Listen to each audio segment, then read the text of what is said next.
இப்போ கட் பண்ணி வச்ச ஸ்கேலப் பேட்டர்னை வந்து நம்ம கான்ட்ராஸ்ட் கிளாத்தில் நம்ம அயன் பண்ணி எடுத்துட்டோம். ஸோ ஆப்போசிட்டாக வச்சு அயன் பண்ணி எடுத்துட்டோம். இதுக்கு வந்து நான் லைனிங் கொடுத்து லைனிங் வந்து உள்பக்கமாக அதாவது நல்ல பக்கமாக கொடுத்து அடித்து டேர்ன் பண்ணிட்டோம் அப்படின்னா இந்த கேன்வாஸ் வந்து உள்ளே போயிடும். அது இல்லாமல் ஃப்ரண்ட் நெக்குக்காக நான் இந்த ஷேப்பில் கேன்வாஸ் ரெடி பண்ணி வச்சுருக்கேன், தெரியும்னு நினைக்கிறேன். ஸோ இந்த ஷேப்பில் வந்து கேன்வாஸ் ரெடி பண்ணி வச்சுருக்கேன். ஸோ இந்த கேன்வாஸை ஃப்ரண்ட்டில் அயன் பண்ணிவிட்டு லைனிங்கில் அயன் பண்ணிட்டு அப்படியே மெயின் கிளாத் வச்சு அடித்து டர்ன் பண்ண போகிறேன். இது வந்து டிரான்ஸ்பரண்ட்டாக இருக்காது மெயின் கிளாத் அப்படிங்கிறதால இந்த மாதிரி பண்ணுறேன். அப்படி இல்லை உங்களுக்கு டிரான்ஸ்பரண்ட்டாக இருக்கும் அப்படின்னா அடிஷ்னல் கிளாத்தில் அயன் பண்ணிட்டு தான் டர்ன் பண்ணுற மாதிரி இருக்கும். ஸோ இது வந்து அந்தளவுக்கு டிரான்ஸ்பரண்ட்டாக இருக்காது. ஸோ நம்ம வந்து இதுலேயே நம்ம ஸ்டிச் பண்ணிக்கலாம். நல்ல ஸ்டிஃப்னஸ் வேணும், நல்ல ஃபினிஷிங் வேணும் அப்படின்னா நீங்கள் வந்து அடிஷ்னல் கிளாத் கொடுத்து பண்ணிங்கன்னா தான் இன்னுமே அழகாக இருக்கும். பட் நான் இதில் வந்து இப்படியே தான் பண்ண போகிறேன். இப்போ இதை நம்ம அயன் பண்ணி எடுத்துடலாம். இப்போ இது நம்ம அயன் பண்ணி எடுத்துட்டோம். இப்போ இந்த நல்ல பக்கம் மேலே இருக்க மாதிரி வச்சுட்டு இந்த கேன்வாஸ் நமக்கு மேலே இருக்க மாதிரி வச்சுட்டு இப்படியே இதை ஸ்டிச் பண்ணி டர்ன் பண்ணிட்டோம் அப்படின்னா நமக்கு வந்து நெக் வந்து நீட்டாக ஃபினிஷ் ஆகிடும். அதுக்கப்புறம் இந்த ஸ்கேலப் பேட்டர்னும் அதே மாதிரி நம்ம ஸ்டிச் பண்ணிடலாம். ஃபர்ஸ்ட் வந்து இந்த நெக்கை அடித்து டர்ன் பண்ணிடலாம். இந்த ஷேப் எப்படி இருக்கோ அதே மாதிரி நம்ம ஸ்டிச் பண்ணிவிட்டு டர்ன் பண்ணிடலாம்.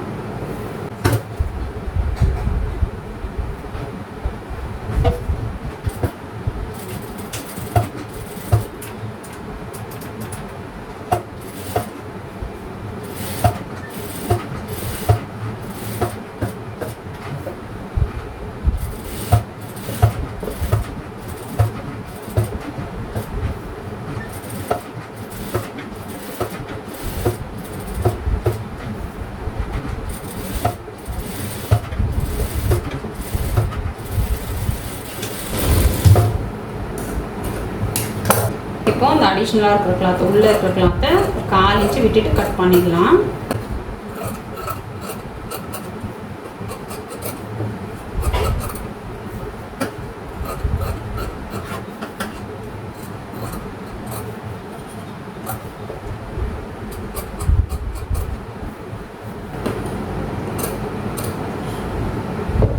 சின்ன சின்னதாக நாச்சு கொடுத்துக்கலாம். ரொம்ப அதிகமாக இருந்ததுன்னா கரெக்டாக டர்ன் ஆகாது. ஸோ 1/4 இன்ச்சு இருந்தால் போதும்.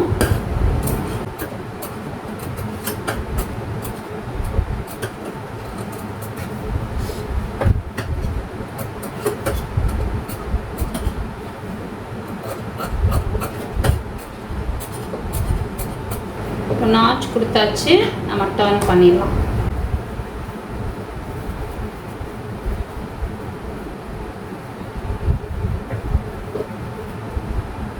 ஸோ டர்ன் பண்ணி ஒரு படிமானத்தை போட்டுறேன்.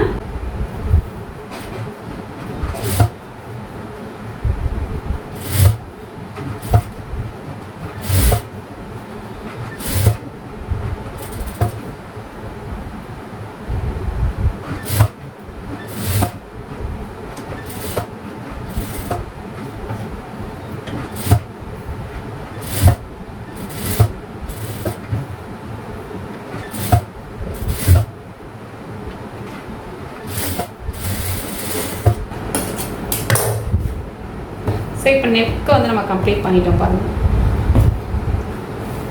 இப்போ அப்படியே சுற்றி ஸ்டிச் பண்ணி எடுத்துடலாம்.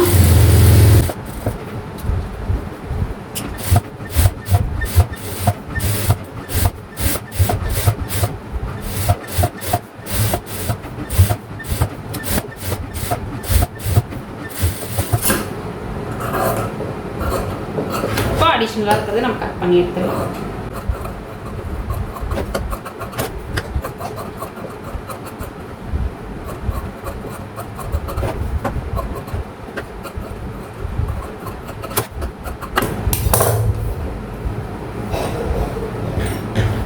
சரி, பாதியை நம்ம கட் பண்ணிடலாம். லைனிங் கிளாத் கட் பண்ணி எடுத்துக்கலாம். ஸோ 2 சைடுக்கும் நம்ம ரெடி பண்ணிட்டோம்.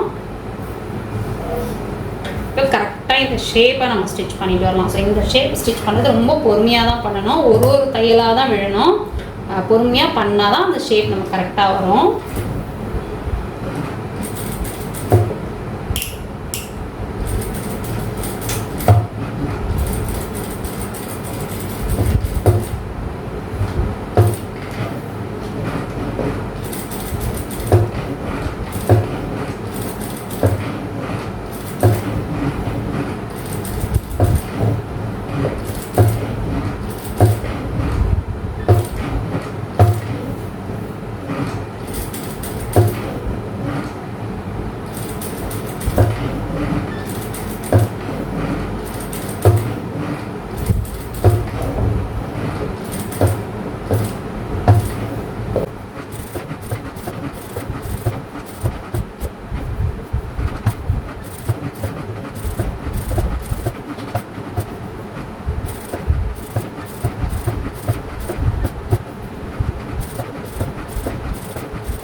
சரி இப்போ ஸ்டிச் பண்ணியாச்சு. இதில் அப்படியே ஒரு 1/4 இன்ச்சு விட்டுட்டு சுற்றி நம்ம கட் பண்ணி எடுத்துடலாம்.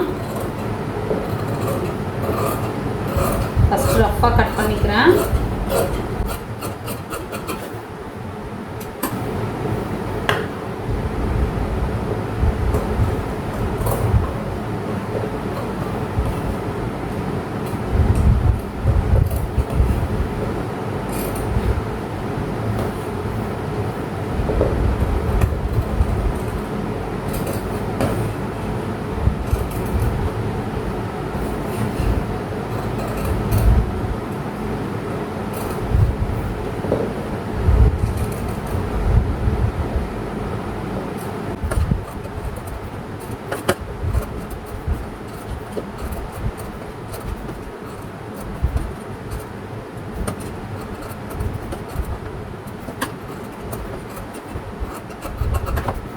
சரி இப்போ குட்டி குட்டியாக நம்ம நாச்சு போட்டுக்கலாம்.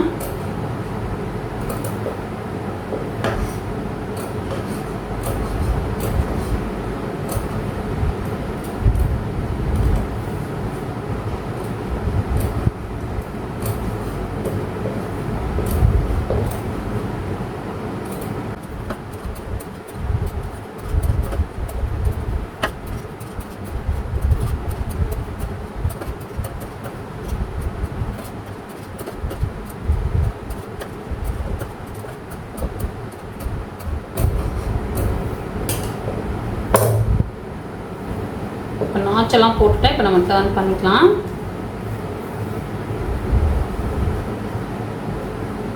ஒரு ஸ்கேலப்பாக அழகாக நம்ம எடுத்து விடணும்.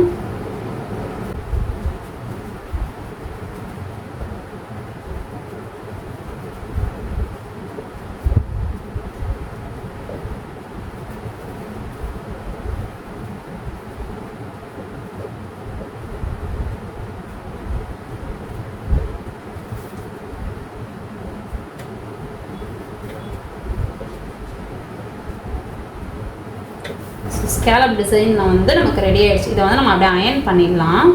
ஸோ அயன் பண்ணிவிட்டு இந்த கேன்வாஸ் எந்த அளவு இருக்கோ அந்த அளவுக்கு நம்ம தையல் போட்டுட்டு பேலன்ஸ் இருக்கிறத கட் பண்ணி எடுத்துடலாம். இந்த கேன்வாஸ் ஒட்டின மாதிரி நம்ம தையல் போட்டுடலாம். கேன்வாஸ் மேலேயே கார்னரில்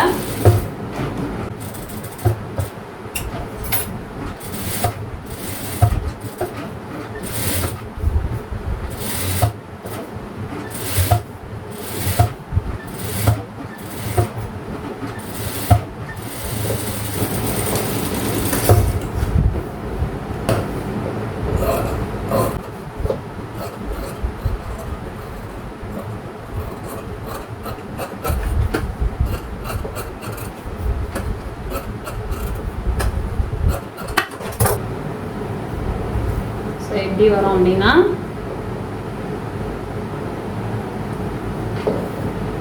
இப்படி இருக்கும். இது வந்து இப்படி ஜாயின் ஆகும்.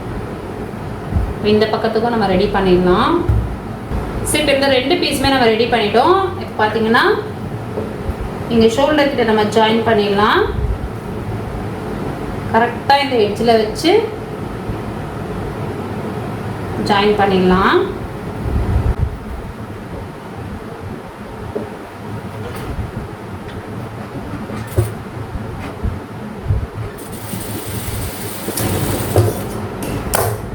அதே மாதிரி கீழே அப்படியே அந்த ஆமோல் இருக்குல்ல, அந்த ஆமோலையும் கீழே இருக்கிற அளவுக்கு ஏற்ற மாதிரி நம்ம ஜாயின் பண்ணிடலாம். அதே மாதிரி இந்த பக்கமாக நம்ம பண்ணிடலாம்.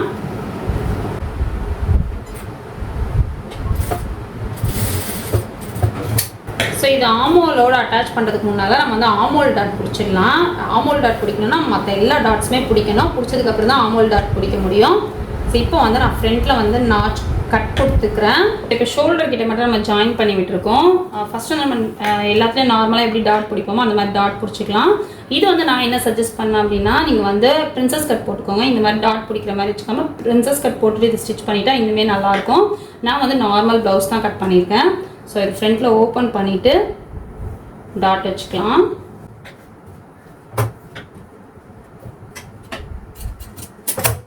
இது எல்லாமே வந்து நார்மலாக நம்ம வைக்கிற டாட் தான்.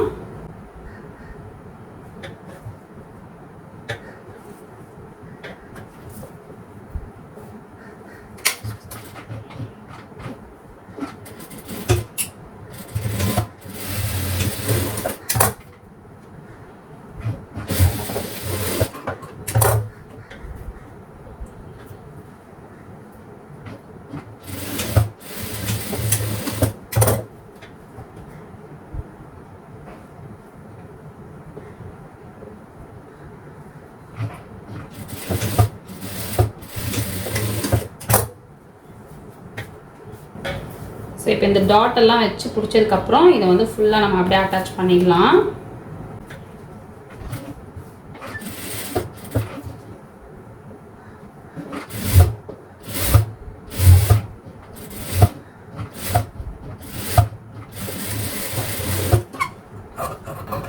அட்டாச் பண்ணிவிட்டு இந்த அடிஷ்னலாக இருக்குல்ல அதை வந்து நம்ம கட் பண்ணி எடுத்துடலாம். கேன்வாஸ் கொடுத்ததுல கொஞ்சம் அடிஷ்னலாக வரும் எப்பவுமே. ஸோ அதை நம்ம கட் பண்ணி எடுத்துடலாம். இப்போ அதே மாதிரி இன்னொரு பீஸையும் நம்ம அட்டாச் பண்ணிக்கலாம். ஸோ இப்போ ஃப்ரண்ட் பார்ட் வந்து நம்ம கம்ப்ளீட் பண்ணிட்டோம். இப்படி தான் வரும். இதை நம்ம இப்படி ஜாயின் பண்ணிவிட்டு அந்த ஷோல்டரோடு அட்டாச் பண்ணிட்டோம் அப்படின்னா நமக்கு நீட்டாக கம்ப்ளீட் ஆகிடும். இப்போ நம்ம பேக் பார்ட் ரெடி பண்ணிக்கலாம். பேக் வந்து லைனிங்கோடு வச்சு ஸ்டிச் பண்ணிடுறேன்.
ஸோ இப்போ பேக் பார்ட்டும் நம்ம ரெடி பண்ணி எடுத்துட்டோம்.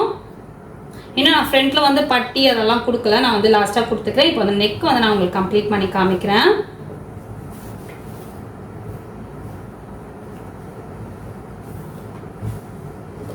இது வந்து ஒரு 1/4 இன்ச்சு நம்ம இப்படி சேர்த்து ஜாயின் பண்ணிக்கலாம். இந்த தையல் தெரியாமல் இருக்கணும் அப்படின்னா நம்ம ஆல்ரெடி இங்கே போட்டு வச்சுருக்கோம்ல, இந்த தையலை கொஞ்சம் தூரத்துக்கு பிரிச்சுக்கலாம். ஸோ இது வரைக்கும் பிரிச்சுக்கலாம். இந்த லைன் வரைக்கும் இந்த தையலை வந்து நம்ம பிரித்து விட்டுக்கலாம். ஸோ இப்போ வந்து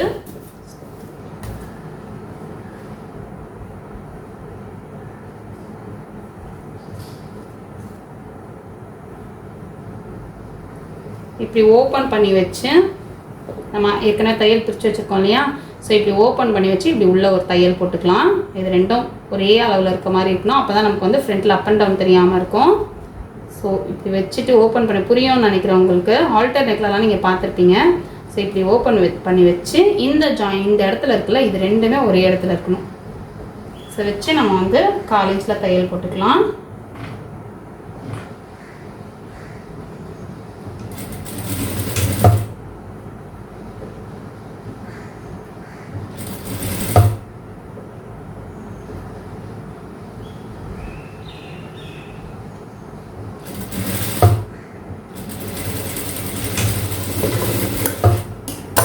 ஸோ தையல் போட்டாச்சு.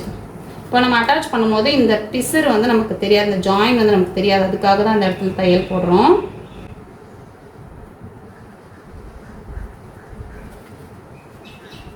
இப்போ வந்து இதுதான் நம்ம வந்து ஸ்டிச் பண்ண போகிறோம். இது ஸ்டிச் பண்ணுறதுக்கு முன்னாடி நம்ம செக் பண்ணிக்கலாம் நமக்கு வந்து மெஷர்மெண்ட் கரெக்டாக இருக்கா அப்படின்னு. அப்படி இல்லை அப்படின்னா நம்ம நெக்கை வந்து இன்னும் கொஞ்சம் டீப்பாக எடுத்துக்கலாம்.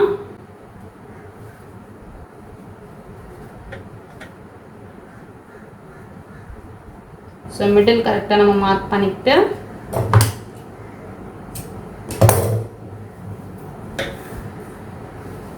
மிடில் இருந்து தான் வச்சு ஸ்டிச் பண்ணணும். ஸோ இப்போ ஷோல்டர் ஜாயின் பண்ணிக்கலாம். இங்கே பார்த்தீங்கன்னா ஷோல்டர் நம்ம கரெக்டாக வச்சு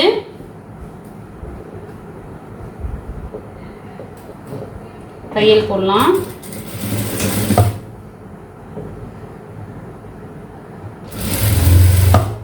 அந்த ஷோல்டரோட இது வந்த உடனே நீடில் உள்ளே போட்டுட்டு அப்படியே நம்ம டர்ன் பண்ணணும்.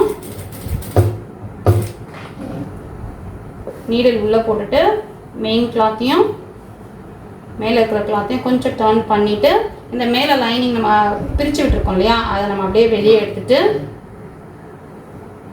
தையல் போட ஆரம்பிக்கலாம்.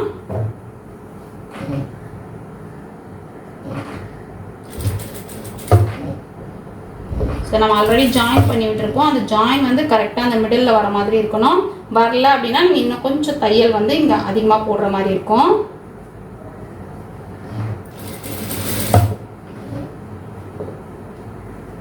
எனக்கு கொஞ்சம் டிஃப்ரென்ஸ் வருது, நான் வந்து கொஞ்சம் சுருக்கம் கொடுத்த மாதிரி அடிச்சிடுறேன். அப்படியே முடிச்சதுக்கப்புறம் இந்த ஷோல்டர் நம்ம ஜாயின் பண்ணிக்கலாம். அதுக்கப்புறம் நெக் கம்ப்ளீட் பண்ணோன்னா தான் நமக்கு கரெக்டாக இருக்கும். பாதியிலே எடுத்துருக்கேன், எடுத்துட்டு இந்த ஷோல்டரை நம்ம கம்ப்ளீட் பண்ணிக்கலாம்.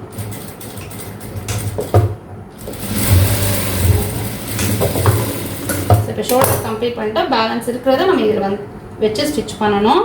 ஸோ கொஞ்சம் பெருசாக இருக்குது, நான் வந்து லைட்டாக இந்த இடத்துல வந்து கொஞ்சம் அதிகமாக பிடிச்சிக்கலாம். இங்கே பாருங்க, இந்த மாதிரி ஆயிடுச்சு அப்படின்னா அட்ஜஸ்ட் பண்ண வேண்டியது இந்த இடம் தான். லைட்டாக நான் கொஞ்சம் தையல் அதிகமாக போட்டுட்டோம் அப்படின்னா நமக்கு வந்து கரெக்டாக வந்துடும்.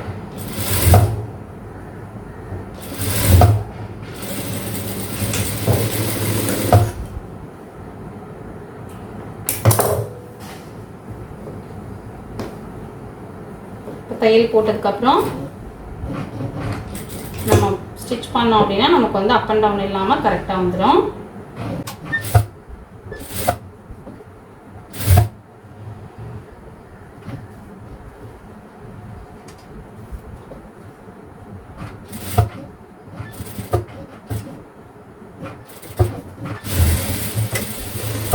ஸோ இப்போ தையல் போட்டாச்சு.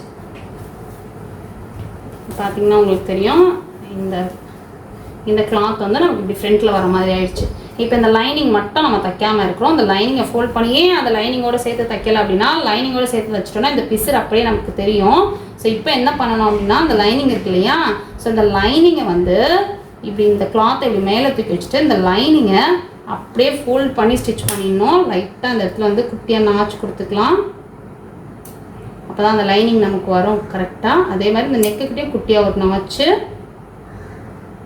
அந்த வளைவு வந்திருக்குல்ல அந்த இடத்துல குட்டியாக நாச்சு கொடுத்துட்டு திருப்பிட்டோம் அப்படின்னா நமக்கு அழகாக திரும்பிடும். இப்போ இந்த லைனிங் கிளாத்தை லைட்டாக நாச்சு கொடுத்துக்கிறேன். ஸோ இப்போ இந்த லைனிங் கிளாத் இருக்குல்ல, இந்த லைனிங் கிளாத்தை இப்படியே நம்ம ஓரளவுக்கு மடித்து ஒரு 1/4 இன்ச் அளவுக்கு மடித்து இது மேலே வச்சுட்டு தையல் போட்டோம் அப்படின்னா நமக்கு நீட்டாக ஃபினிஷ் ஆகிடும்.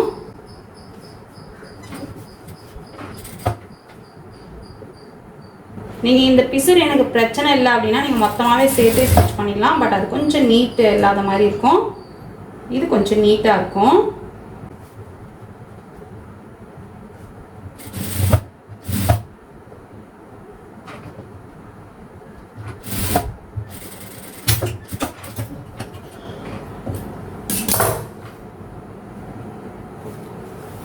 ஸோ இப்போ பார்த்தீங்கன்னா நமக்கு நெக் வந்து அழகாக கம்ப்ளீட் ஆகிடுச்சு.